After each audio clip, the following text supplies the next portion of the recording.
कहानी यह है कि कबीर को तो जो भी घर में आ जाए, और सुबह से बहुत से लोग आ जाते, कबीर की मस्ती में कौन न डूबना चाहे, कबीर के आनंद में कौन भागीदार न होना चाहे। दूर दूर से लोग आ जाते, सुबह से कीर्तन छिड़ जाता, नाच होता, गीत होता।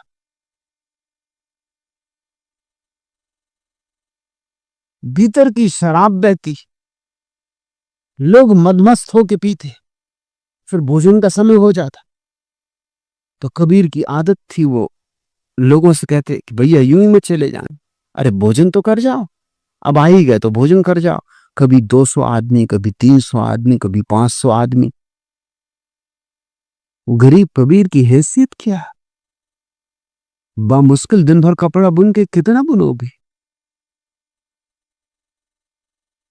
उधारी चढ़ती जाती, पत्नी परेशान, बेटा परेशान।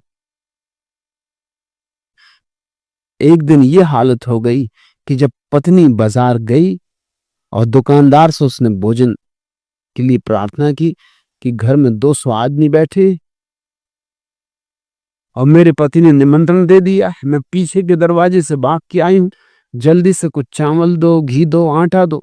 उस दुकानदार ने कहा बहुत हो गया, पहले का कर्ज चुकाओ, ये कर्ज बढ़ता ही जा रहा है, ये चुकेगा कैसे, मेरी दुकान तुम डुबा दोगे। ये कबीर का तो भजन चले और मेरा भंडा फूटा जा रहा है। कबीर तो हर किसी को निमंत्रण दे देते, कबीर को पता है कि बर्बादी मेरी हो रही, ये चुकेगा कैसे, कर्ज इतना हो गया कि अब मैं और नहीं दे सकता। पत्नी ने कहा कुछ भी करो, आज तो देना ही होगा, इज्जत का सवाल है, मैं किस मुंह से जाके कहूं, लोग बैठे, भोजन तो कराना ही होगा। उस दुकानदार की बहुत दिन से कबीर की पत्नी पर नजर थी। कबीर की पत्नी थी, सुंदर रही होगी। कबीर जैसे व्यक्ति की पत्नी हो, असुंदर भी रही होगी तो सुंदर हो गई होगी। कबीर का साथ मिला होगा, रंग रूप निखर आया होगा, प्रसाद उतर आया होगा। जहां 24 घंटे कबीर के आनंद की वर्षा हो रही थी, वहां कोई कुरूप कैसे रह जाए। सुंदर थी, बहुत सुंदर थी। नजर तो दुकानदार की बहुत दिन से थी, आज मौका देख लिया उसने कि आज ही फंस गई। उसने कहा कि अगर तेरी सच में ही ऐसी निष्ठा है तो वायदा कर कि आज रात मेरे पास सोएगी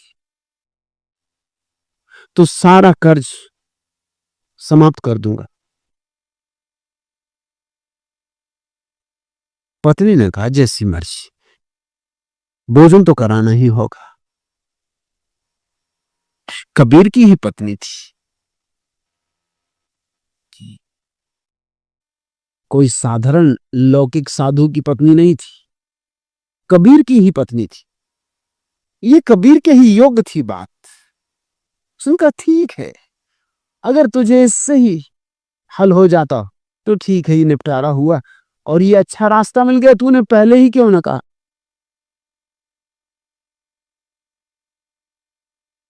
This is the moment we waited for. Everything you want is right here. We gonna give them what they came for. We gonna take it up from last year. Shoot 'em. ये रोज रोज की परेशानी कभी की मिट गई हो, ठीक है सांझ में आ जाऊंगी।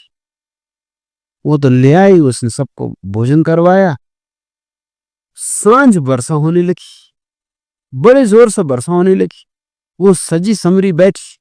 कबीर ने पूछा कहीं जाना है या क्या बात, तू सजी समरी बैठी है, वर्षा जोर से हो रही है। उसने कहा जाना है और जरूर जाना है, तुमसे क्या छिपाना है। इसको प्रेम कहते, तुमसे क्या छिपाना। पूरी कहानी कह दी कि यूं यूं मामला है, कर्ज बहुत बढ़ गया, आज दुकानदार देने को राजी न था। उसने तो कहा आज रात अगर तू मेरे पास आके रुक जाए पूरी रात तो सारा कर्ज माफ कर दूंगा। तो कुंजी हाथ लग गई। अब कोई चिंता नहीं, अब तुम जितनों को निमंत्रण देना हो दो। ये मूर्ख इतने दिन तक बोला क्यों नहीं, ये बोल देता तो कभी की बात ही खत्म हो जाती, ये रोज रोज की अड़चन तो न होती। तू मुझे जाना। कबीर ने कहा कि वर्षा बहुत जोर की हो रही, मैं तुझे छोड़ आता हूं। ये सिर्फ कबीर ही कह सकते। कबीर ने छाता लिया, पत्नी को छाते में छिपाया, उसे ले गए और कहा कि तू भीतर जा, मैं बाहर बैठा हूं क्योंकि वर्षा बंद हो नहीं रही। जब निपट चुके तो मैं तुझे घर वापस ले चलूंगा। रात भी अंधेरी है, बरसात भी जोर की है, तो मैं यहां बाहर छप्पर में बैठा रहूंगा। कबीर छप्पर में बैठ रहे, पत्नी ने दरवाजे पर दस्तक दी। दुकानदार वैसे तो बड़ी उत्सुकता से राह देख रहा था, लेकिन डर भी रहा था।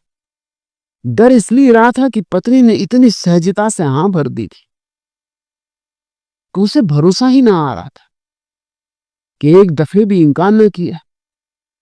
अरे कोई सती सावित्री होती तो फौरन चप्पल निकाल लेती। जो चप्पल निकाले समझ लेना कि सती सावित्री नहीं है। वो चप्पल निकालना ही जाहिर कर रहा कि लंपट।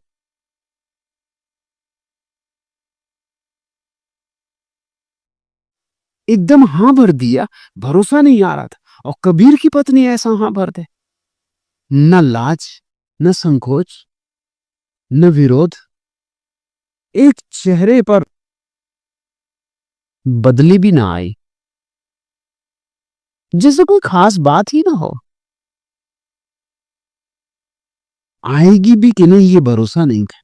सोचता था कि धोखा दे गई, सोचता था कि ले गई सामान, आने वाली नहीं।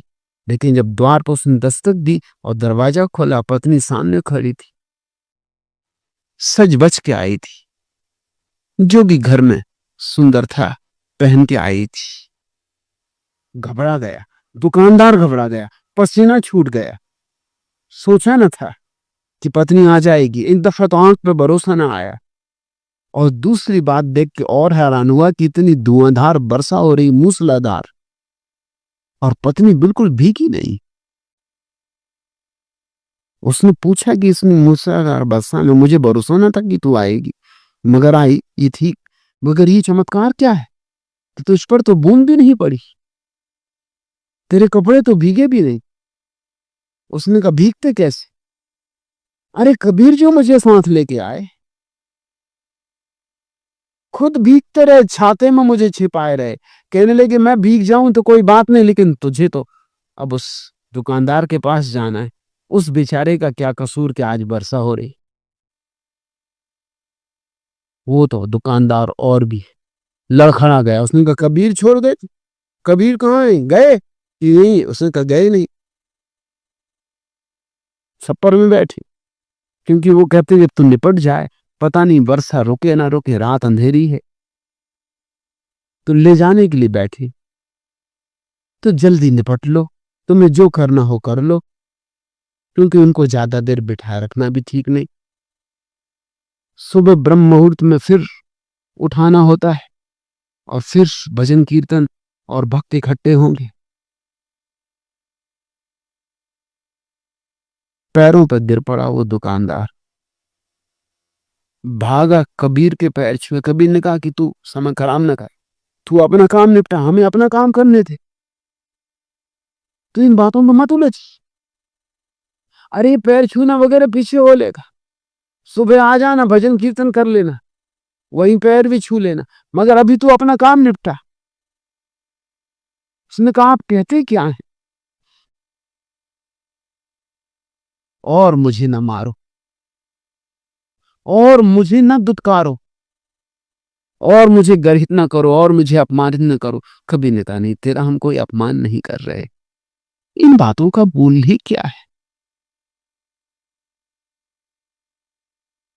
यह होगी ज्ञानी की दृष्टि। कबीर को मैं कहूंगा तीर्थंकर, मेरे लिए कबीर ने कितने घोड़े और कितने हाथी छोड़े ये सवाल नहीं, एक बात देख ली कि ये संसार और इसके मूल्यों का कोई मूल्य नहीं।